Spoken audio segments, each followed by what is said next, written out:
اعوذ باللہ من الشیطان الرجیم بسم اللہ الرحمن الرحیم السلام علیکم ورحمۃ اللہ وبرکاتہ۔ قال الامام رضا علیہ السلام، خدا اس شخص پر رحم کرے کہ جو ہمارے امر کو زندہ کرتا ہے۔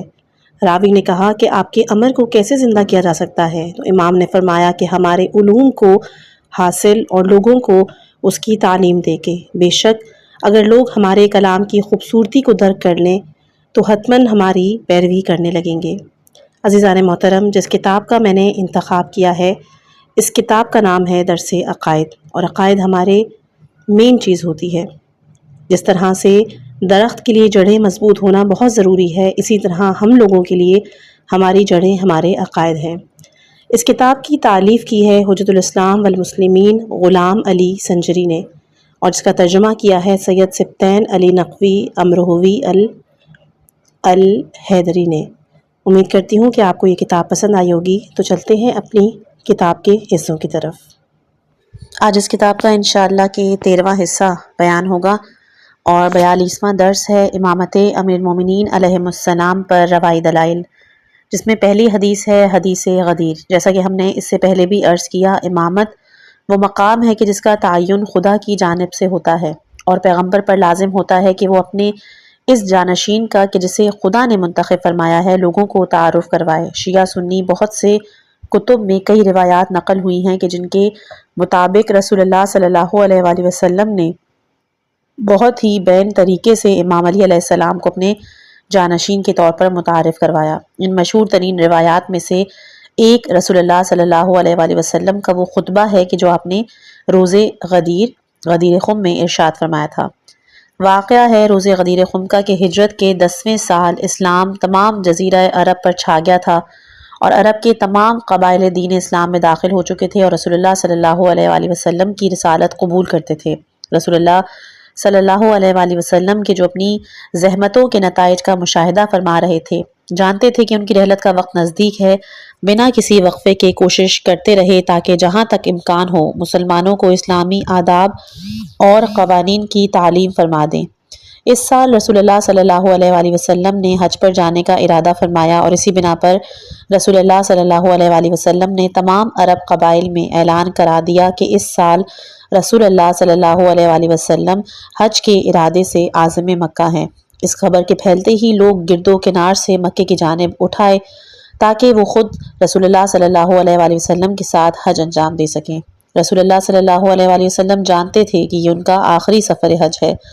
آپ مختلف مقامات پر مسلمانوں سے خطاب فرما رہے تھے۔ ان خطابات میں آپ نے مسلمانوں کے سامنے اپنی اہم ترین تعلیمات کو بطور وصیت پیش فرمایا تاکہ لوگ آپ کی رحلت کے بعد گمراہ نہ ہوں۔ یہی وجہ تھی کہ اس سفر میں، جس میں مسلمانوں کی ایک کثیر تعداد تھی، آپ لوگوں کو اپنے جانشین سے متعارف کروا کر اس کی اطاعت اور بیعت کا حکم دینا چاہتے تھے، اور یہ وہ کام تھا کہ جو آپ نے اپنی تمام تقاریر اور خطبات میں انجام دیا۔ لیکن آپ کی آخری تقریر کہ جو آپ نے غدیر خم میں کی تھی، اس حوالے سے زیادہ اہمیت کی حامل ہے۔ غدیر خم علی علیہ السلام کی سرکاری سطح پر جانشینی کا اعلان۔ حجت الوداع سے واپسی پر 18 ذی الحجہ کو رسول اللہ صلی اللہ علیہ وآلہ وسلم کا قافلہ پانی کے ایک تالاب کے پاس پہنچا کہ جو اس وقت شدت گرما کے باعث خشک ہو چکا تھا، اور چند بے برگ و ثمر درخت بچ رہے تھے۔ یہ علاقہ جو غدیر خم کہلاتا تھا وہ مقام تھا کہ جہاں سے مدینے، عراق اور یمن کے راستے ایک دوسرے سے جدا ہوتے تھے۔ اسی وجہ سے جو مسلمان ان علاقوں سے آئے تھے، اس کے راستے اس مقام سے ایک دوسرے سے جدا ہوتے تھے۔ اس زمین میں فرشتہ وحی رسول اللہ صلی اللہ علیہ وآلہ وسلم کے اوپر ایک آیت لے کے آیا، سورہ مائدہ آیت نمبر 67۔ اے رسول، پہنچا دو وہ بات کہ جو اس سے پہلے تم پر نازل کی جا چکی ہے، اور اگر تم نے یہ حکم نہ پہنچایا تو ہماری رسالت کا کچھ نہ پہنچایا، اور اللہ تمہیں انسانوں کے شر سے محفوظ رکھے گا، اور بے شک اللہ کافروں کو دوست نہیں رکھتا۔ اب رسول صلی اللہ علیہ وآلہ وسلم نے خدا کا حکم پہنچانے کی غرض سے حکم دیا کہ جو جہاں ہے وہ وہیں رک جائے، اور جو لوگ آگے نکل گئے ہیں انہیں واپس بلانے کے لیے کچھ سواروں کو بھیجا تاکہ انہیں واپس بلایا جائے، اور ایسے ہی جو پیچھے رہ گئے تھے ان کا انتظار کیا تاکہ وہ بھی قافلے سے ملحق ہو جائیں۔ موسم بہت گرم تھا، سورج سوا نیزے پہ تھا، صحرا کی ریت اس قدر گرم ہو چکی تھی کہ مسلمان ناچار اپنی ابا کے ایک دامن کو پیروں کے نیچے رکھ کر انہیں جلنے سے بچانے کی کوشش کر رہے تھے اور دوسرے دامن کو سروں پہ دھر رکھا تھا تاکہ سورج کی تمازت سے خود کو بچا سکیں۔ اس کے بعد رسول اللہ صلی اللہ علیہ وآلہ وسلم نے حکم دیا کہ نماز اور تقریر کے لیے جگہ تیار کی جائے۔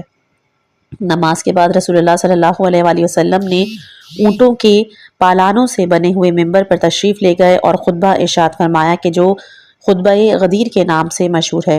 اہل سنت علماء کی نقل کے مطابق اس خطبے کا اہم ترین حصہ یہ ہے۔ طبرانی سند سے حذیفہ غفاری سے نقل کرتے ہیں کہ رسول اللہ صلی اللہ علیہ وآلہ وسلم نے حجۃ الوداع سے واپس پلٹتے وقت اصحاب کو حکم دیا کہ علاقہ بطحا کے درختوں کو پار نہ کرنا بلکہ ان کے سائے میں بیٹھ جائیں اور وہاں پڑے خار و خاشاک صاف کریں تاکہ وہاں نماز پڑھی جا سکے۔ اس کے بعد رسول اللہ صلی اللہ علیہ وآلہ وسلم نے فرمایا کہ اے لوگوں، مجھے خدائے لطیف و خبیر نے خبر دی ہے کہ کوئی بھی نبی اپنے سے پہلے والے نبی کی آدھی زندگی سے زیادہ زندگی نہیں گزارتا۔ مجھے لگتا ہے کہ میری عمر اب زیادہ وفا نہیں کرے گی اور قریب ہے کہ میں داعی اجل کی آواز پہ لبیک کہوں۔ جان لو کہ مجھ سے یہ بھی سوال ہوگا اور تم سے بھی، پس تم کیا جواب دو گے؟ تو لوگوں نے کہا کہ ہم گواہی دیں گے کہ آپ نے خدا کا پیغام پہنچایا، آپ نے کوشش کی، ہمیں نصیحت کی، خدا آپ کو اس کا اچھا اجر عنایت فرمائے۔ تو رسول اللہ صلی اللہ علیہ وآلہ وسلم نے فرمایا، کیا تم شہادت نہیں دیتے کہ خدا کے سوا کوئی معبود نہیں اور محمد اس کے بندے اور رسول ہیں؟ جنت اور جہنم حق ہے، موت اور قیامت بھی، اور اس کے بعد قیامت کا دن ضرور آئے گا اور اس میں کوئی شک نہیں۔ کیا تم گواہی نہیں دیتے کہ خدا ہر کسی کو اس کی قبر سے نکالے گا؟ لوگوں نے کہا جی ہاں، ہم ان تمام امور پہ گواہی دیتے ہیں۔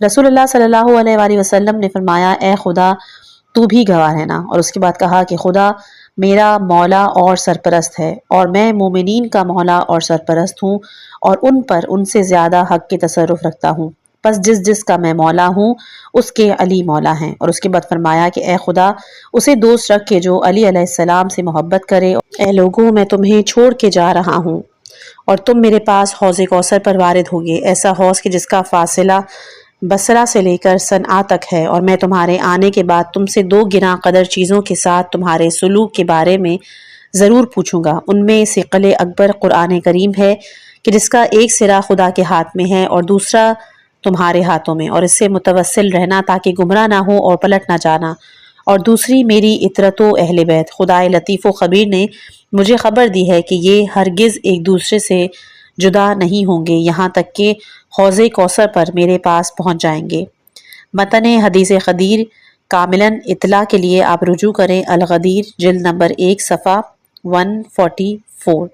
صحیح مسلم میں حدیث غدیر اس طرح سے نقل ہوئی ہے کہ زید بن ارقم کہتے ہیں کہ رسول اللہ صلی اللہ علیہ وآلہ وسلم غدیر خم کے میدان میں پہنچے جو کہ مکے اور مدینے کے درمیان ہے۔ آپ نے حمد و ثنائے الہی کے بعد مسلمانوں کو واعظ کیا اور اس کے بعد فرمایا کہ مجھے محسوس ہو رہا ہے کہ عنقریب ملک الموت مجھے لینے آئے گا اور میں اس کی آواز پر لبیک کہوں گا۔ میں تمہارے درمیان 2 گنا بہا چیزیں چھوڑ کے جا رہا ہوں، ایک کتاب خدا ہے کہ جو ہدایت اور نور ہے، اور رسول اللہ صلی اللہ علیہ وآلہ وسلم نے لوگوں کو قرآن کی طرف رغبت دلانے کے لیے کافی کلام کیا، اور اس کے بعد فرمایا کہ دوسرے میرے اہل بیت ہیں، اور اس کے بعد 3 مرتبہ فرمایا اے لوگوں میں تمہیں اپنے اہل بیت کے بارے میں وصیت کرتا ہوں۔ صحیح مسلم جلد نمبر 7 صفحہ 123، سنن ترمذی جلد نمبر 5 صفحہ 329 اور المعجم الکبیر جلد نمبر 3 صفحہ نمبر 180۔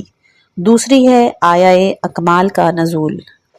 جب رسول صلی اللہ علیہ وآلہ وسلم کا خطبہ ختم ہوا تو جناب جبرائیل علیہ السلام دوبارہ نازل ہوئے اور اپنے ساتھ یہ آیت لے کر آئے، سورہ مائدہ آیت نمبر 3، الیوم اکملت لکم دینکم واتممت علیکم نعمتی۔ آج کے دن میں نے تمہارا دین مکمل کر دیا اور تم پر اپنی نعمتیں تمام کر دیں اور تمہارے لیے دین اسلام سے راضی ہوا۔ اس آیت کے نازل ہونے کے بعد رسول اللہ صلی اللہ علیہ وآلہ وسلم نے فرمایا اللہ اکبر، دین کامل ہوا اور نعمت تمام کر دی گئی اور خدا میری رسالت اور اس کے بعد علی کی ولایت پر راضی ہوا۔ یہ دونوں چیزیں آپ خطیب بغدادی کی کتاب میں دیکھ سکتے ہیں، الاحتجاج جلد نمبر 1 صفحہ 159، روضۃ الواعظین، تفسیر قمی، تاریخ دمشق، الیقین۔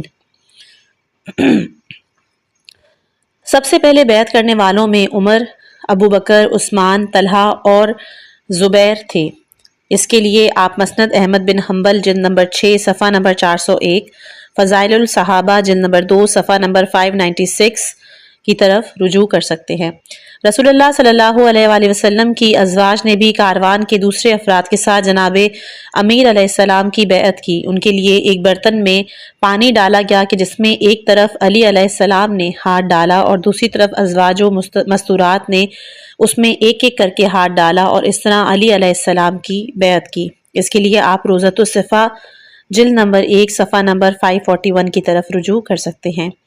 یہ تمام معاملہ لوگوں کی کثیر تعداد کی وجہ سے 3 دن تک طول پکڑ گیا۔ الغدیر جلد نمبر 1 صفحہ نمبر 270۔ بیعت سے فراغت کے بعد رسول اللہ صلی اللہ علیہ وآلہ وسلم نے اپنے صحاب نامی امامے کو حضرت علی علیہ السلام کے سر پہ رکھا۔ یہ روایت الصحابہ جلد نمبر 4 صفحہ نمبر 23، اسد الغابہ جلد نمبر 3 صفحہ 170، کنز الاعمال جلد نمبر 15 صفحہ نمبر 73، احقاق الحق جلد نمبر 6 صفحہ نمبر 247 میں آپ ملاحظہ کر سکتے ہیں۔ عرب کے رواج کے مطابق یہ کام اس وقت کیا جاتا تھا جب کوئی شخص اپنے جانشین کو متعارف کرواتا تھا۔ یہ امور انجام پانے کے بعد ایک شخص جس کا نام حارث بن نعمان فہری تھا، رسول اللہ صلی اللہ علیہ وآلہ وسلم کے پاس آیا اور کہا، اے محمد، کیا تم نے علی کو خدا کی جانب سے اپنا جانشین مقرر کیا ہے یا خود اپنی جانب سے؟ رسول اللہ صلی اللہ علیہ وآلہ وسلم نے فرمایا، خدا کی قسم، یہ کام بھی میں نے باقی احکامات کی طرح سے خدا کے حکم کے تحت ہی انجام دیا ہے۔ یہ سننے کے بعد وہ غصے کے ساتھ اٹھا اور اپنے گھوڑے کی جانب جاتے ہوئے کہنے لگا، اگر محمد سچ کہتا ہے تو ابھی مجھ پہ آسمان سے ایک پتھر نازل ہو یا کوئی دردناک عذاب مجھ پر آ پڑے۔ وہ ابھی اپنی سواری تک بھی نہیں پہنچا تھا کہ آسمان سے ایک پتھر آیا اور اس کے سر پر پڑا، جس سے وہ موقع پر ہی ہلاک ہو گیا۔ اور اس کے بعد بھی سورہ معارج کی پہلی 3 آیات اس واقعے کے بارے میں نازل ہوئی ہیں۔ اس روایت کو کتاب سیرت الحلبیہ جلد نمبر 3 صفحہ 327، تفسیر ثعلبی جلد نمبر 10 صفحہ 35، تفسیر القربتی جلد نمبر 18 صفحہ 279 پر آپ لوگ ملاحظہ کر سکتے ہیں۔ یہ واقعہ اس بات کی تائید کرتا ہے کہ نسب جانشین نبی خدا کی جانب سے تھا۔ اس کے علاوہ اس سے یہ بھی معلوم ہوتا ہے کہ کچھ افراد کے دل میں کینہ اور بغض اور تعصب قومی زمانہ جاہلیت سے لے کر اب تک ان کے دلوں میں باقی تھا، یا مقام و منصب کی لالچ کی وجہ سے رسول اللہ صلی اللہ علیہ وآلہ وسلم کے جانشین کے تقرر سے وہ خوش نہیں تھے، بلکہ انہوں نے اس کی مخالفت بھی کی تھی۔ شاعر تصدق شیرازی واقعہ غدیر پر اس صورت میں نظم لکھتے ہیں، میرے محمد رسول برحق ہو تجھ پہ 100 سلام میرا، یہیں پہ رک جا بغور سن لے اشد ضروری پیام میرا، ہر ایک حاجی کو پوری تفصیل سے سنا دے کلام میرا، اسی میں پوشیدہ ہے رسالت، اسی میں پنہاں مقام میرا، بلایا تھا جس غرض سے میں نے سواری بھجوا کے آسماں پر، رضا ہے میری وہ راز کھل جائے آنے واحد میں دو جہان پر، نہ راستے میں کوئی رکاوٹ ہو پہلے یہ انتظام کر لے، نہ راستے میں کوئی رکاوٹ ہو پہلے یہ انتظام کر لے، شجر ہجر ہونا برگ و بر ہوا بھی سے یہ اہتمام کر لے، جو بڑھ گئے ہیں وہ پیچھے آئیں اسی جگہ پر قیام کر لے، بلا کی گرمی دوپہر کو فلک کے نیچے مقام کر لے، یہاں جو موجود ہیں وہ سن لیں جہاں بھی جائے وہاں بتا دے، میں حکم دیتا ہوں جو بھی مل جائے اس کو یہ داستاں سنا دے، میں جانتا ہوں کئی لوگوں میں یہ سنتے ہی انتشار ہوگا، جگر میں شدت سے درد اٹھے گا، نظر میں گرد و غبار ہوگا، مگر نہ کچھ ان کا بس چلے گا، نہ مطلقاً اختیار ہوگا، جو شک کریں گے شقی بنیں گے انہی پہ تو بے شمار ہوگا، نرالا ممبر بنا کے حیدر کو آج اپنا وسیع بنا دے، نرالا ممبر بنا کے حیدر کو آج اپنا وسیع بنا دے، پکڑ کے بازو بلند کر کے علی ہے مولا انہیں دکھا دے، عجب سما تھا رسول خوش تھے خوشی مسلط تھی دو جہاں پر، فرشتے دیتے رہے مبارک زمین پر آسمان پر، حقیر ذرے بھی اڑ کے جاتے دکھائی دیتے تھے کہکشاں پر، تمام مولائی کہہ رہے تھے گھروں میں تھے وہ جہاں جہاں پر، علی اخی ہے، علی سخی ہے، علی وسیع ہے، علی ولی ہے، علی علی ہے، علی علی ہے، علی علی ہے، علی علی ہے۔ حدیث غدیر کی سند کی تحقیق۔ اس سے پہلے کہ ہم حدیث غدیر کی سند پہ بات کریں، بہتر ہے کہ پہلے حدیث متواتر کی تعریف بیان کرتے چلیں اور ساتھ ہی اہل سنت کی نگاہ میں حدیث متواتر کے منکر کا حکم بھی بیان کریں، اور اس کے بعد ہم ثابت کریں گے کہ حدیث غدیر از نگاہ اہل سنت متواتر ہے۔ شیعہ اور سنی محدثین حدیث متواتر کی تعریف یوں بیان کرتے ہیں کہ متواتر حدیث اس خبر کو کہتے ہیں کہ جس کے راویوں کی تعداد اتنی ہو کہ جن پر جھوٹ کے معاملے میں سازش یا ملی بھگت کا الزام لگانا عادتاً محال ہو، اور یہ شمار عدد راویوں کے تمام طبقات میں موجود رکھتا ہو، اول و آخر اور وسط میں یکساں ہو۔ بنا کسی شک کے متواتر حدیث کیونکہ مفید علم اور قطع ہے لہٰذا حجت ہے اور اس کے مضامین کی پیروی واجب ہے۔ یہ وہ مطلب ہے کہ جس پر محدثین اہل سنت بھی اعتقاد رکھتے ہیں۔ اس کے لیے آپ کتاب علوم الحدیث والمصطلحات صفحہ نمبر 146، الرعایت فی علم الدرایا شہید ثانی صفحہ نمبر 62، الدرایت فی مصطلح الحدیث شہید ثانی صفحہ نمبر 12 کی طرف رجوع کر سکتے ہیں۔ متواتر احادیث کو قرآن کے برابر اور ان کے منکر کو وہ لوگ کافر جانتے ہیں۔ نمونے کے طور پر ابن تیمیہ کا کلام ملاحظہ ہو، اور یہ کلام ہے مجموع الفتاوی جلد نمبر 1 صفحہ 106 پہ، منہج ابن تیمیہ فی مسائل التکفیر، عبد المجید بن سالم مشعبی، اصول الحدیث و مصطلحہ صفحہ نمبر 301۔ یہ بیان کرتے ہیں کہ کفر یہ ہے کہ دین میں جس چیز کو ضروری جانا گیا ہے اس کے انکار کر دیا جائے، یا متواتر احکام، موارد اجماع یا انہی جیسی دوسری موارد کا انکار کر دیا جائے۔ حدیث غدیر کا تواتر ہونا۔ حدیث غدیر اہل سنت کی متعدد کتابوں میں نقل ہوئی ہے، اور اس کی سند میں مختلف طبقات کے معتبر محدثین اہل سنت کے نام آتے ہیں۔ جن صحابیوں نے حدیث غدیر نقل کی ہے ان میں سے کچھ کے نام ہیں جناب زہرا، امام حسن، امام حسین، امام علی علیہ السلام، سلمان فارسی، عمر بن خطاب، ابو بکر وغیرہ۔ بیشتر اطلاعات کے لیے آپ رجوع کیجیے الغدیر جلد نمبر 1 صفحہ 41 سے لے کر 144 تک۔ نمونے کے طور پر ہم احمد بن حنبل نے اپنی مسند میں حدیث غدیر 40 اسناد کے ساتھ نقل کی ہے۔ ابن جریر طبری نے 70 سے زیادہ اسناد کے ساتھ، ابن عقدہ نے 150 اسناد کے ساتھ اس حدیث کو نقل کیا، اور ایسے ہی ابو سعید سجستانی نے 120 اسناد کے ساتھ اور ابو بکر جعابی نے 125 اسناد کے ساتھ اس حدیث کی طرف نقل کیا ہے۔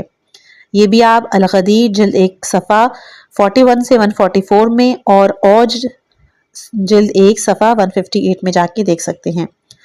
یہ امر اس بات کا بیان گر ہے کہ حدیث غدیر متواتر ہے، اور یہ بات اتنی واضح اور روشن ہے کہ بہت سے اہل سنت محدثین نے اس بات کا اعتراف کیا ہے اور حدیث غدیر کی سند کو غیر قابل اعتراض جانا ہے۔ محمد بن عیسیٰ ترمذی سنن ترمذی میں جلد نمبر 5 صفحہ 633 میں، ماجہ القزوینی سنن ابن ماجہ میں جلد نمبر 1 صفحہ 45، محمد ناصر البانی صحیح ابن ماجہ جلد نمبر 1 صفحہ نمبر 24 میں اس بات کو نقل کرتے ہیں۔ یہی وجہ ہے کہ جب انہوں نے دیکھا کہ یہ اس حدیث کو جھٹلا نہیں سکتے تو انہوں نے لفظ مولا کے معنی میں تحریف کرنے کی کوشش کی۔ کہتے ہیں کہ روز غدیر رسول اللہ صلی اللہ علیہ وآلہ وسلم نے کوئی اہم چیز بیان نہیں فرمائی، البتہ کچھ روایات ایسی ہیں کہ جن میں کلمہ مولا بالکل استعمال ہی نہیں ہوا بلکہ اس کی جگہ کلمہ ولی استعمال ہوا ہے، سو اسے تو دوست کے معنوں میں نہیں لیا جا سکتا بلکہ اس کے معنی تو ولایت اور سرپرستی کے ہی ہیں۔ آخر درس میں شاعر اہل بیت شہید محسن نقوی کا خم غدیر کے حوالے سے کہا گیا ایک کلام پیش خدمت ہے: وہ غدیر خم میں ازاں ہوئی، وہ سجی خیال کی انجمن، وہ رخ شعور پہ زو پڑی، وہ بڑھا حیات کا بانک پن، وہ کلی کھٹک سے چھٹک گئی، وہ بھٹک بھٹک کے چلی پون، لب آرزو پہ دھنک پڑی، کھلا خواہشوں کا ہنسی چمن، دل کہکشاں میں اتر گئی، وہ ردائے دشت شکن شکن، وہ سواریوں کے قدم رکے، جھکے فرش پر وہ تھکے بدن، وہ فلک کو دیکھ کے ہنس پڑا رخے ریگ زار کا بھول پن، وہ زمیں کے دل میں ہے آرزو کہ ملائے آنکھ ذرا گگن، سوئے مرتضیٰ بڑھے مصطفیٰ بمزاج رسم و رہے کہن، وہ نبی وسیع سے ملا ہے یوں ملے جیسے چاند سے ایک کرن، وہ علی کا ہاتھ بلند ہے کہاں رہ گئے یہ زمیں زمن، سر تخت ریگ ہے لبے کشادہ امیر محفل پنجتن، کہا مصطفیٰ نے کہ زندگی میری بات آج سے عام کر، ہے یہی علی میرا جانشیں، میرے جانشیں کو سلام کر۔ یہاں پہ اس درس کا اختتام ہوتا ہے۔ اگلا درس 43واں امامت امیر المومنین میں اور باقی روائی دلیلیں۔ اس میں دوسری حدیث ہے ہماری حدیث ثقلین۔ حدیث ثقلین کی تاریخ اور اس کا متن، جیسا کہ ہم نے گزشتہ درس میں کہا کہ رسول اللہ صلی اللہ علیہ وآلہ وسلم اپنی زندگی کے آخری سال مسلمانوں کی ایک کثیر تعداد کے ساتھ حج انجام دینے کی نیت سے عازم مکہ ہوئے۔ آپ نے سفر میں متعدد بار خطاب بھی فرمایا۔ حجۃ الوداع کے اکثر خطیبوں میں بیان ہونے والی ایک حدیث حدیث ثقلین ہے، جو کہ مختلف اسناد کے ساتھ بہت سے شیعہ اور سنی کتب میں نقل ہے اور سند کے لحاظ سے متواتر ہے۔ نمونے کے طور پر صحیح مسلم میں آیا ہے کہ زید ابن ارقم رسول اللہ صلی اللہ علیہ وآلہ وسلم سے روایت کرتے ہیں کہ آپ نے غدیر خم کے میدان میں فرمایا کہ مجھے محسوس ہو رہا ہے کہ ان قریب ملک الموت مجھے لینے آئے گا اور میں اس کی آواز پر لبیک کہوں گا۔ میں تمہارے درمیان دو گراں بہا چیزیں چھوڑے جا رہا ہوں، ایک کتاب خدا ہے جو کہ ہدایت و نور ہے۔ رسول اللہ صلی اللہ علیہ وآلہ وسلم نے لوگوں کو قرآن کی طرف رغبت دلانے کے لیے کافی کلام کیا اور پھر اس کے بعد فرمایا دوسری چیز میرے اہل بیت ہیں، اور اس کے بعد 3 مرتبہ فرمایا اے لوگوں میں تمہیں اپنے اہل بیت کے بارے میں وصیت کرتا ہوں۔ یہ حوالہ آپ کو صحیح مسلم جلد 7 صفحہ نمبر 123، سنن ترمذی حدیث ثقلین کا متواتر۔ جیسا کہ ہم نے ذکر کیا کہ یہ حدیث بھی اہل سنت کی مختلف کتب میں متعدد طریق اور اسناد کے ساتھ نقل ہوئی ہے، جیسے کہ صحیح ترمذی، مسند احمد بن حنبل، سنن نسائی۔ اس حدیث کا تعدد نقل اس قدر زیادہ ہے کہ ابو منظر سامی کہتا ہے کہ اس کے بعد کی حدیث ثقلین 30 سے زیادہ سلسلہ ہائے سند اور 7 صحابیوں سے نقل ہوئی۔ اس کی صحت میں شک کرنے کی کسی کو مجال نہیں اور ہم کہہ سکتے ہیں کہ یہ حد تواتر تک پہنچ چکی ہے۔ ابن حجر میثمی اپنی کتاب الصواعق الحرقہ میں لکھتا ہے کہ رسول اللہ صلی اللہ علیہ وآلہ وسلم کا قرآن و اہل بیت کے بارے میں وصیت کرنا متعدد موارد میں تکرار ہوا ہے اور 20 سے زیادہ صحابہ نے اسے رسول اللہ صلی اللہ علیہ وآلہ وسلم سے روایت کیا ہے۔ یہ حدیث پیغمبر صلی اللہ علیہ وآلہ وسلم نے مختلف مقامات پر ارشاد فرمائی، من جملہ جنگ حنین، طائف سے واپسی پر، روز عرفہ، حجۃ الوداع کے موقع پر، غدیر خم میں، مسجد نبوی میں اپنی علالت کے دوران اور اپنی زندگی کے آخری لمحات میں۔ اور اس کے بعد کہتا ہے کہ یہ سب کی سب اس اہتمام پر دلالت کرتی ہے کہ جو رسول اللہ صلی اللہ علیہ وآلہ وسلم نے شان اور منزلت قرآن و اہل بیت بیان کرنے کے سلسلے میں فرمائی ہے۔ حدیث ثقلین کی اہمیت۔ حدیث ثقلین بڑی اہمیت کی حامل ہے۔ کیوں؟ پہلا تو اہل بیت سے تمسک کا واجب ہونا۔ حدیث ثقلین کی اساس پر رسول اللہ صلی اللہ علیہ وآلہ وسلم نے عطرت پاک سے تمسک اختیار کرنا واجب قرار دیا، کیونکہ جس طرح قرآن کی پیروی کرنا مسلمانوں کو منحرف ہونے سے بچاتا ہے، ایسے ہی اہل بیت سے تمسک اختیار کرنا بھی انہیں گمراہی سے بچاتا ہے۔ اہل بیت علیہم السلام کا خطا سے محفوظ ہونا۔ رسول اللہ صلی اللہ علیہ وآلہ وسلم کے اہل بیت اس وقت ہمیشہ قرآن کے ساتھ رہ سکتے ہیں کہ جب قرآن کی طرح ہر قسم کی خطا سے محفوظ ہوں۔ اس بنا پر یہ کہا جا سکتا ہے کہ اہل بیت کی ایک اہم خصوصیت ان کا قرآن کی طرح معصوم ہونا ہے۔ تیسرا کہ عطرت کا قیامت تک باقی رہنا۔ حدیث ثقلین میں بیان ہوا ہے کہ قرآن اور اہل بیت ہمیشہ ایک دوسرے کے ساتھ ہیں۔ اب جیسے قرآن قیامت تک باقی ہے تو لازم ہے کہ عطرت بھی قیامت تک باقی رہے، کیونکہ قرآن کے باقی رہنے اور عطرت کے ختم ہو جانے کا لازمہ نعوذ باللہ رسول اللہ صلی اللہ علیہ وآلہ وسلم کے قول کا دروغ پر مبنی ہونا ہے، اور آپ نے فرمایا کہ یہ دونوں حوض کوثر پر میرے ساتھ پہنچیں گے، یہاں تک کہ ایک دوسرے سے جدا نہیں ہوں گے۔ یہ سخن فقط اہل تشیع کے عقیدے کے ساتھ سازگار ہے جو کہتے ہیں کہ ہمارے زمانے میں بھی ایک امام باقی ہے کہ جو اطرت کا ہی ایک فرد ہے۔ اہل بیت کے علمی اور سیاسی مرجعیت۔ حدیث ثقلین کے مطابق علمی، سیاسی، اقتصادی اور خلاصہ یہ کہ تمام امور مسلمین کی مرجعیت اہل بیت کو سونپی گئی ہے، کیونکہ اس حدیث میں بطور مطلق یہ حکم دیا گیا ہے کہ اہل بیت کی تبعیت کریں اور کسی بھی زمانے میں ان سے جدا نہ ہوں۔ اس حدیث سے کس صورت استدلال کیا جائے؟ اس روایت کے مطابق کہ جو فریقین میں قابل قبول ہے، امت رسول پر لازم ہے کہ وہ بعد پیغمبر کتاب خدا اور اہل بیت رسالت سے تمسک اختیار کریں تاکہ گمراہ نہ ہوں۔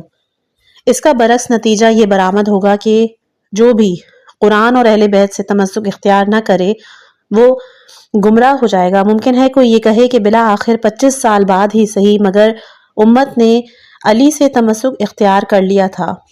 اس کے جواب میں ہم کہیں گے حدیث ثقلین نے سال معین نہیں کیے کہ رسول اللہ صلی اللہ علیہ وآلہ وسلم کے اتنے سال کے بعد علی علیہ السلام سے متمسک ہو جانا، بلکہ اس روایت کے مطابق بنا کسی فاصلے کے تا ابد انہی سے متمسک ہونا ہے۔ لوگ ان 25 سالوں میں اہل بیت علیہ السلام سے متمسک نہ ہونے کی وجہ سے قطعاً گمراہ ہوئے، اور ہم پہلے ثابت کر چکے ہیں کہ قرآن بھی لوگوں کی اہل بیت کی جانب رہنمائی کرتا ہے کہ جو بھی اہل بیت کے پیچھے نہ چلے تو اس نے قرآن کے حکم کو بھی مخالفت کی۔ کیا لوگ اہل بیت سے متمسک ہوئے؟ اگر کوئی یہ کہے کہ علمی مسائل میں تو اہل بیت علیہ السلام سے متمسک ہونا چاہیے، مگر سیاسی معاملات اس کے اہل کے سپرد کر دینے چاہیے، یعنی اہل بیت کی مرجعیت فقط علمی مسائل میں ہے اور بس، تو اس کے جواب میں ہم کہیں گے اس کا پہلا ہے روایت کا اطلاق۔ روایت مطلق ہے اور اس کا اطلاق تمام امور پر ہوتا ہے، لہٰذا تمام امور میں اہل بیت علیہ السلام سے رجوع کرنا ضروری ہے۔ دوسرا، کیا وجہ ہے کہ حکومتی اور علمی مباحث جدا سمجھے جاتے ہیں؟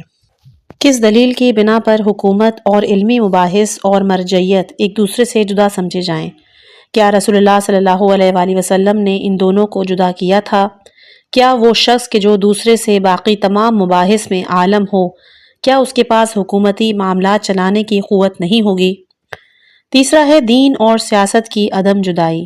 صحیح اسلام اور سیاست سے حاصل ہونے والی تعلیمات کے مطابق دین اور سیاست ایک دوسرے سے جدا نہیں۔ اگر ہم سیاست کے معنی سعادت مندانہ زندگی سے ہمکنار ہونے کا شیوا جانیں، یعنی ایک ایسی روش کہ جو ہمیں دنیا اور آخرت میں سعادت مندی سے بہرہ مند کرے، تو ہم دیکھیں گے کہ دین کا اس کے علاوہ اور کوئی دوسرا ہدف ہے ہی نہیں کہ ہمیں دنیا اور آخرت کی سعادت سے ہمکنار کرے۔ پس ان تعلیمات کے مطابق دین عین سیاست اور سیاست عین دین ہے۔ یہی وجہ ہے کہ مرحوم مدرس کے بقول امام خمینی رحمۃ اللہ علیہ فرمایا کرتے تھے کہ ہماری سیاست عین ہمارا دین ہے، لہٰذا ایسا نہیں ہو سکتا کہ ہم بعض امور میں اہل بیت کو مرجع تسلیم کریں اور بعض امور میں انہیں اہمیت ہی نہ دیں۔ بقول علامہ اقبال، جلال پادشاہی ہو یا جمہوری تماشا ہو، جدا ہو دین سیاست سے تو رہ جاتی ہے چنگیزی۔ اہل بیت سے متمسک ہونے کی ضرورت۔ اگر حدیث ثقلین فقط ایک ہی ثقل یعنی قرآن کی جانب اشارہ کرتی تب بھی علی علیہ السلام کی ضرورت تھی، کیونکہ وہی قرآن کے سب سے بڑے مفسر اور بیان کرنے والے اور امت پیغمبر کے سب سے بڑے عالم تھے۔ امت کے لیے لازم تھا کہ وہ فہم قرآن کے سلسلے میں علی علیہ السلام سے رجوع کرتی، اور جیسا کہ قرآن تمام مباحث کا بیان کرنے والا ہے اور جملہ مباحث میں سے ایک سیاسی اور حکومتی مباحث بھی ہیں، پس عقل کہتی ہے کہ حکومتی مباحث کے فہم و اجرا کے لیے بھی علی علیہ السلام سے رجوع کیا جاتا۔ کتاب اللہ و سنتی کی تحقیق۔ بہت ہی افسوس کے ساتھ کہنا پڑتا ہے کہ علماء اہل سنت کی اکثریت اپنی تقاریر اور کتابوں میں کتاب اللہ و اطرتی جو کہ صحیح مسلم اور 500 سے زائد اہل سنت کتب میں نقل ہوئی ہے، اس کے بجائے کتاب اللہ و سنتی کی عبارت سے استفادہ کرتے ہیں، جبکہ آخر الذکر عبارت اہل سنت کے کسی بھی معتبر منبع میں نقل نہیں ہوئی۔ یہ حدیث فقط موطا امام مالک میں بصورت مرفوع اور مرسل نقل ہوئی ہے، اور مرفوع روایت اہل سنت کے نزدیک ساقط الاعتبار ہے۔ یہاں بتاتی چلوں کہ مالک بن انس نے کتاب موطا منصور دوانقی کے حکم پر لکھی تھی۔ منصور نے اسے اس شرط پر کتاب لکھنے کی اجازت دی تھی کہ مالک اس کتاب میں علی ابن ابی طالب سے کوئی حدیث نقل نہیں کرے گا۔ یہ کتاب بہت ہی جعلی حدیث کی بنا پر خود اہل سنت کے نزدیک معتبر نہیں۔ مثال کے طور پر ابن حزم اس کے بارے میں لکھتا ہے کہ کتاب موطا میں 300 سے زائد روایات مرسل ہیں۔ اس کتاب سے 70 سے زیادہ ایسی حدیثیں موجود ہیں کہ جن پر خود مالک نے عمل کرنا ترک کر دیا ہے، اور اس میں ایسی ضعیف احادیث بھی موجود ہیں کہ موطا کتاب میں جو حدیث ہے وہ مالک سے نقل ہے کہ رسول اللہ صلی اللہ علیہ وآلہ وسلم نے فرمایا کہ میں تمہارے درمیان 2 چیزیں چھوڑے جا رہا ہوں، اگر ان سے تمسک اختیار کرو گے تو گمراہ نہیں ہوگے۔ یہ 2 چیزیں کتاب خدا اور سنت پیغمبر ہے۔ اہل سنت کے بہت سے محدثین بھی جانتے ہیں کہ یہ جعلی حدیث ہے، من جملہ حاکم نیشاپوری، ابو نصر السجزی، ابو منظر سامی، حسن ثقاف، ناصر الدین بانی جیسے علماء حدیث اسے جعلی کہتے ہیں۔ اس بنا پر ہم یہ نتیجہ نکال سکتے ہیں کہ حدیث کتاب اللہ و سنتی رسول اللہ صلی اللہ علیہ وآلہ وسلم سے صادر نہیں ہوئی، بلکہ بعض افراد نے اسے اپنے سیاسی مقاصد حاصل کرنے کے لیے وضع کیا ہے۔ اگلا درس ہے ہمارا 44واں درس، امامت امیر المومنین پر کچھ اور روائی دلائل۔ تیسری حدیث ہے حدیث من ماتا اور اہل بیت رسالت صلی اللہ علیہ وآلہ وسلم۔ حدیث کا متن: ہر چند کے جناب امیر علیہ السلام کی ولایت و جانشینی پر بہت سی احادیث ہیں، لیکن ہم اس ڈر سے کہ بعد زیادہ طول نہ پکڑ لے ناچار ہیں کہ اس کتاب میں بس چند احادیث پر اکتفا کریں۔ شیعہ اور سنی حضرات کے ہاں ایک اور مشہور ترین حدیث ہے حدیث من مات۔ صحیح مسلم میں جلد نمبر 3 صفحہ 1478 میں وارد ہوا ہے کہ جو کوئی بھی اس حال میں مرے کہ اس کی گردن میں امام برحق کی بیعت نہ ہو تو وہ جاہلیت کی موت مرا۔ مسند احمد بن حنبل میں بھی آیا ہے کہ جو کوئی بھی بنا امام کے مر جائے وہ جاہلیت کی موت مرا۔ مسند احمد جلد نمبر 4 صفحہ نمبر 96۔ اسی طرح طبرانی معجم میں نقل ہے، طبرانی معجم جلد نمبر 10 صفحہ نمبر 298، اس میں بھی نقل ہے کہ جو کوئی بھی مر جائے اس حال میں کہ اس کا کوئی امام نہ ہو تو وہ جاہلیت کی موت مرا۔ شیعوں کے نزدیک بھی یہ حدیث مشہور ہے اور بہت سے شیعہ علماء نے یہ حدیث نقل کی ہے۔ نمونے کے طور پر شیخ صدوق نقل کرتے ہیں، ان کی کتاب ہے کمال الدین و اتمام النعمہ صفحہ نمبر 409۔ راوی کہتا ہے کہ میں ایک دن امام حسن عسکری علیہ السلام کے پاس موجود تھا۔ آپ سے کسی نے سوال کیا یہ روایت کہ جو آپ کے اجداد سے نقل ہوئی ہے، جس میں وہ بتاتے ہیں کہ زمین تا قیامت ایک دن بھی حجت خدا سے خالی نہیں، اور اگر کوئی اپنے زمانے کے امام کی معرفت کے بغیر مرا تو جاہلیت کی موت مرا، صحیح ہے؟ تو امام حسن عسکری علیہ السلام نے فرمایا یہ کلام حق ہے، جیسے کہ دن کا ہونا حق ہے۔ ان سے کہا گیا کہ آپ کے بعد حجت اور امام کون ہوگا؟ تو آپ نے کہا میرا بیٹا محمد، کہ جو میرے بعد امام و حجت حق ہے، جو اس کی معرفت حاصل کرے کہ یہ بنا مرا وہ جاہلیت کی موت مرا۔ من مات سے مستثنا نہیں، یعنی روایت کہتی ہے کہ تمام افراد کے لیے کسی نہ کسی امام کا ہونا ضروری ہے، اور سب کے لیے ضروری ہے کہ وہ امام کی بیعت کریں۔ تو سوال یہ ہے کہ جناب زہرا سلام اللہ علیہا کا امام کون ہے؟ اگر کوئی کہے کہ جناب زہرا سلام اللہ علیہا کا کوئی امام نہیں تو یہ بات چند دلائل کی بنا پر باطل ہے، کیونکہ اول تو سنی شیعہ علماء کے مطابق جناب سیدہ خواتین اہل بہشت کی سردار ہیں، پس ان کی موت کسی صورت میں بھی جاہلیت پر نہیں ہو سکتی۔ دوم، جناب سیدہ آیہ تطہیر کے مطابق معصوم ہیں اور معصوم جاہلیت کی موت نہیں مرتا۔ سوم، اگر ہم آیہ تطہیر اور جناب زہرا سلام اللہ علیہا کے فضائل سے بھی صرف نظر کر لیں تب بھی عالم اسلام کی اس جیسی شخصیت کے جو کف علی مرتضیٰ علیہ السلام ہو، جس کے لیے رسول اللہ صلی اللہ علیہ وآلہ وسلم یہ فرماتے ہیں کہ تیرا بابا تجھ پہ قربان، اس کی موت کس صورت میں جاہلیت کی موت ہوگی؟ اب اگر ہم یہ قبول کریں کہ ان روایت کے مطابق جناب سیدہ سلام اللہ علیہا کا بھی کوئی امام تھا، تو سوال یہ پیدا ہوتا ہے کہ وہ امام کون تھا؟ تاریخ کی جانب رجوع کرنے سے معلوم ہوتا ہے کہ وہ دو افراد کے علاوہ کوئی تیسرا جناب سیدہ کے امام ہونے کے احتمال نہیں رکھتا، ایک ابو بکر اور دوسرا علی ابن ابی طالب علیہ السلام۔ ابو بکر جناب زہرا کے امام نہیں تھے۔ اگر کوئی کہے کہ ابو بکر جناب زہرا کے امام تھے تو یہ بات صحیح نہیں، کیونکہ اول تو جناب زہرا کی ابو بکر سے عدم رضایت، یہ بات جناب زہرا کے اس خطبے اور ان کی زندگی سے کاملاً منافات رکھتی ہے، اور اس کے لیے کسی دلیل کی ضرورت نہیں کیونکہ اس کا باطل ہونا واضح ہے۔ دوم، حضرت زہرا سلام اللہ علیہا کے لیے ابو بکر کے لیے عدم رضایت کا اعلان کرنا۔ جناب زہرا سلام اللہ علیہا کے لیے ابو بکر کی امامت کو قبول کرنے کی راہ میں صحیح بخاری، مسند احمد اور اہل سنت کی دیگر کتب حائل ہیں۔ صحیح بخاری اور اہل سنت کی دوسری کتب میں یہ بات صراحت کے ساتھ بیان ہوئی ہے کہ جناب زہرا سلام اللہ علیہا ابو بکر پر غضبناک ہوئیں اور اسی حالت عدم رضایت میں آپ دنیا سے رخصت ہوئی ہیں۔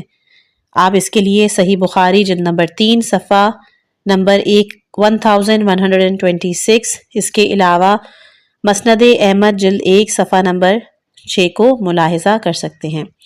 سوم، کہ معصوم غیر معصوم کی اقتداء نہیں کر سکتا۔ معصوم جناب فاطمۃ الزہرا کا ایک غیر معصوم یعنی ابو بکر کی اقتداء کرنا عقلاً محال ہے، بس لازم ہے کہ جناب زہرا سلام اللہ علیہا علی علیہ السلام کی اقتداء کریں کیونکہ وہ آیہ تطہیر کے مطابق معصوم ہیں۔ اس روح سے رسول اللہ صلی اللہ علیہ وآلہ وسلم کے بعد خلیفہ بلا فصل علی علیہ السلام کے علاوہ اور کوئی نہیں۔ ہاں، اب یہ سوال پیدا ہوتا ہے کہ اس حدیث کے مطابق ہم اہل سنت سے سوال کریں کہ ہمارے زمانے کا امام کون ہے جس کی ہم اطاعت کریں، اور اگر اس کی معرفت حاصل نہ کریں تو ہماری موت جاہلیت کی موت ہوگی۔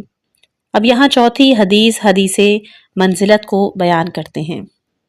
متن حدیث منزلت ان احادیث میں سے ایک ہے کہ جو اہل سنت کی کتب میں بھی کئی اسناد کے ساتھ نقل ہے۔ اس کی سند اس قسم کی ہے کہ بعض علماء اہل سنت نے تو اس پر اجماع کا دعویٰ کیا۔ محمد بن اسماعیل بخاری اپنی کتاب میں لکھتا ہے کہ اس سے پہلے کہ رسول صلی اللہ علیہ وآلہ وسلم جنگ تبوک کے لیے روانہ ہوتے، آپ نے علی علیہ السلام کو منافقین کی شورش دبانے کی غرض سے مدینے چھوڑ دیا۔ اس لمحے جبکہ علی علیہ السلام کو اس حکم کی امید نہیں تھی، رسول اللہ صلی اللہ علیہ وآلہ وسلم نے فرمایا، کیا آپ مجھے بچوں اور عورتوں میں چھوڑے جا رہے ہیں؟ اس وقت رسول اللہ صلی اللہ علیہ وآلہ وسلم نے علی علیہ السلام سے فرمایا کہ اے علی، کیا تم اس بات پر راضی نہیں کہ مجھے تم سے وہی نسبت ہے کہ جو ہارون کو موسیٰ سے تھی، سوائے اس کے کہ میرے بعد کوئی نبی نہیں ہوگا۔ اس کے لیے آپ صحیح بخاری اور مسند احمد کی طرف رجوع کر سکتے ہیں۔ صحیح بخاری جلد نمبر 3 صفحہ 1126 اور مسند احمد جلد 1 صفحہ نمبر 6۔ اس کے علاوہ یہی روایت مسلم نے بھی اپنی صحیح میں متعدد اسناد کے ساتھ نقل کی ہے۔ یہی وجہ ہے کہ اہل سنت کی بزرگ محدثین جیسے حاکم حسکانی، ابن عبد البرز اور مزی نے اس کے متواتر ہونے کا اعتراف کیا ہے اور اس کی سند کو ہر قسم کے اعتراض سے پاک جانا ہے۔ امام علی علیہ السلام کا صفات ہارونی کا حامل ہونا۔ اس روایت کے مطابق ہر وہ مقام کہ جو جناب ہارون کو جناب موسیٰ علیہ السلام کی نسبت سے حاصل تھا، وہ جناب علی مرتضیٰ علیہ السلام کے لیے بھی ثابت ہو جاتا ہے، سوائے مقام نبوت و رسالت کے کہ جسے خود رسول اللہ صلی اللہ علیہ وآلہ وسلم نے مستثنیٰ فرمایا ہے۔ قرآن کریم کی آیات کے مطابق جناب ہارون حضرت موسیٰ علیہ السلام کے بھائی، وزیر، خلیفہ اور مددگار تھے۔ اس دلیل کی بنا پر امام علی بھی انہی مقامات کے حامل ہوں گے۔ قرآن کی صراحت کے مطابق جناب ہارون حضرت موسیٰ کے جانشین تھے، بس اس رو سے امام علی علیہ السلام رسول اللہ کے جانشین بلا فصل ہیں۔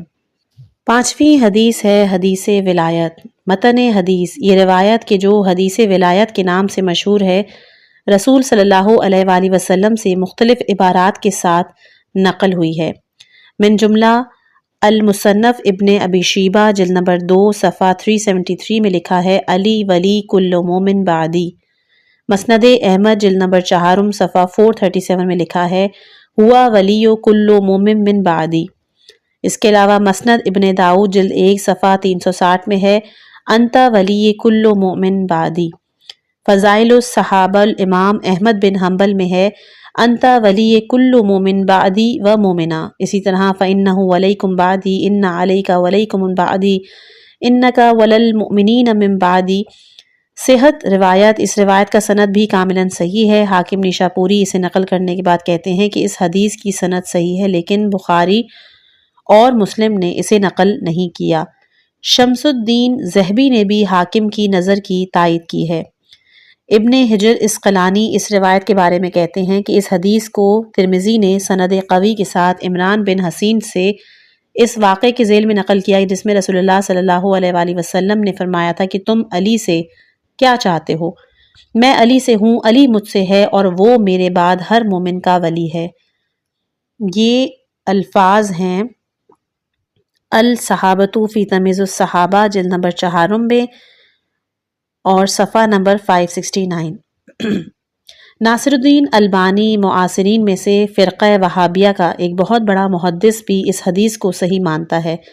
وہ کہتا ہے کہ اس حدیث کو احمد بن حنبل نے نقل کیا ہے، حاکم نیشا پوری نے بھی اسے اسی سند کے ساتھ نقل کیا ہے اور کہا ہے کہ اس کی سند صحیح ہے، اور ذہبی بھی حاکم کی نظر سے متفق ہیں۔ حدیث کی دلالت۔ اس حدیث کی دلالت پر ولایت امیر المومنین علیہ السلام کی تردید نہیں کی جا سکتی، جبکہ بعض روایات میں یہ تعبیر بھی وارد ہوئی ہے فَهُوَ أَوَّلُ النَّاسِ بِكُمْ بَعْدِي، کیونکہ اگر یہاں پر کلمہ ولی سے مراد دوستی، محبت، نصرت وغیرہ ہوتی تو رسول اللہ صلی اللہ علیہ وآلہ وسلم اسے اپنی ولایت کے طول میں قرار نہ دیتے اور یہ نہ فرماتے کہ وہ میرے بعد تمہارا ولی ہے، کیونکہ ہر مسلمان کی دوستی، محبت اور نصرت رسول اللہ صلی اللہ علیہ وآلہ وسلم کی دوستی، نصرت اور محبت کے عرض میں ہے، اور ہر مسلمان رسول اللہ صلی اللہ علیہ وآلہ وسلم کو دوست رکھنے کے ساتھ ساتھ دوسرے مومنین کو بھی دوست رکھ سکتا ہے اور رکھتا ہے۔ بنابراین جناب امیر المومنین علیہ السلام بعد از رسول خدا صلی اللہ علیہ وآلہ وسلم ولی الامر ہے۔ اس درس میں امامت ائمہ اثنا عشر کے حوالے سے گفتگو ہوگی کہ جو انشاءاللہ ہم اپنی اگلی آنے والی آڈیو میں پیش کریں گے۔ امید کرتی ہوں کہ آپ کو یہ کتاب پسند آئی ہوگی۔ اس کتاب میں درس عقائد کے تقریباً 63 دروس اس میں بیان ہوں گے۔ اگر آپ کو یہ ویڈیو پسند آئی ہو تو اس کو لائک کیجیے گا، شیئر کیجیے گا اور اس چینل کو سبسکرائب کیجیے گا تاکہ آگے آنے والی جتنی بھی آڈیوز ہیں وہ آپ کو مل سکیں۔ خداوند متعال سے دعا ہے کہ ہم سب کو اپنی اپنی زندگیوں میں خوش و خرم رکھے، ہمارے گھر پہ جو بلائیں ہیں، جو مصیبتیں ہیں، ان کو خدا دور کرے۔ اپنی خاص دعاؤں میں یاد رکھے گا۔ والسلام علیکم ورحمۃ اللہ وبرکاتہ۔